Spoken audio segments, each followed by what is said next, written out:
మరికొన్ని ముఖ్యమైన వార్తల్ని 30 సెకండ్స్ న్యూస్ లో చూద్దాం. కాకినాడ జేఎన్టీయూలో కాంట్రాక్టు లెక్చరర్లు నిరసనకు దిగారు. వీసీ ఛాంబర్ను ముట్టడించి ఆందోళన వ్యక్తం చేశారు. 18 ఏళ్లుగా పనిచేస్తున్న వారిని రెన్యువల్ చేసేందుకు పరీక్ష నిర్వహించడాన్ని వ్యతిరేకిస్తూ ఆగ్రహం వ్యక్తం చేశారు. ఇంటర్వ్యూల పేరుతో ఇబ్బందులు గురిచేస్తున్నారంటూ మండిపడ్డారు.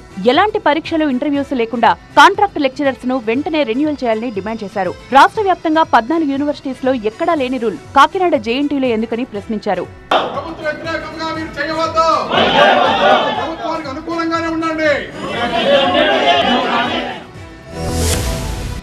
₹30,000 లంచం తీసుకుంటూ ఏసీబీ అధికారులకు చిక్కారు ఖమ్మం రూరల్ సబ్ రిజిస్ట్రార్ అరుణ. ఖమ్మం జిల్లా తల్లంపాడు గ్రామానికి చెందిన శ్రీనివాస్ అనే రైతుకు 2 ఎకరాల వ్యవసాయ భూమిని వారి తల్లిదండ్రుల నుంచి గిఫ్టెడ్ చేసేందుకు సబ్ రిజిస్ట్రార్ అరుణ ₹50,000 లంచం డిమాండ్ చేశారు. ఈ క్రమంలో బాధిత రైతు ఏసీబీ అధికారులను ఆశ్రయించారు. రైతు 30,000 లంచం ఇస్తుండగా ఏసీబీ అధికారులు సబ్ రిజిస్ట్రార్ అరుణను రెడ్ హ్యాండెడ్ గా పట్టుకున్నారు. ఘటనపై కేసు నమోదు చేసి దర్యాప్తు చేస్తున్నారు. రిజిస్ట్రార్ ఆఫీసులో ఏసీబీ అధికారులు సోదాలు చేశారు.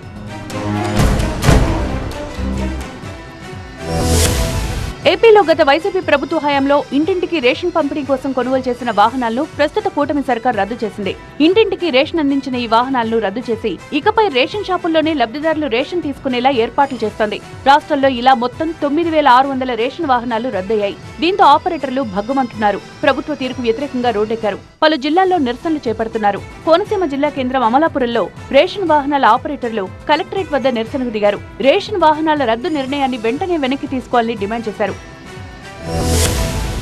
ఉద్యోగాలు ఇప్పిస్తానంటూ నిరుద్యోగ యువతను నమ్మించి ₹15 లక్షల వసూలు చేయడమే కాదు, ఏకంగా వరంగల్ కలెక్టర్ సంతకాన్ని ఫోర్జరీ చేసిన కార్ డ్రైవర్ ను పట్టుకున్నారు పోలీసులు. అతడి నుంచి 23 నకిలీ ఉద్యోగ నియామక పత్రాలు, 39 సర్వీస్ బుక్స్, నకిలీ ఉద్యోగ నియామక పత్రాల తయారీకి ఉపయోగించే యంత్రాలు, ఒక కారును సీజ్ చేశారు. పరారీలో ఉన్న మరో 2 కోసం పోలీసులు గాలిస్తున్నారు. ఏకంగా జిల్లా కలెక్టర్ సంతకాన్ని ఫోర్జరీ చేసి ఇంత భారీ దోపిడీకి పాల్పడిన డ్రైవర్ కళ్యాణ్ పై కఠిన చర్యలు తీసుకోవాలని బాధితులు కోరుతున్నారు. చెడు వ్యసనాలకి బానిసై ఈ డబ్బులు విచ్చలవిడిగా ఖర్చు చేయటం,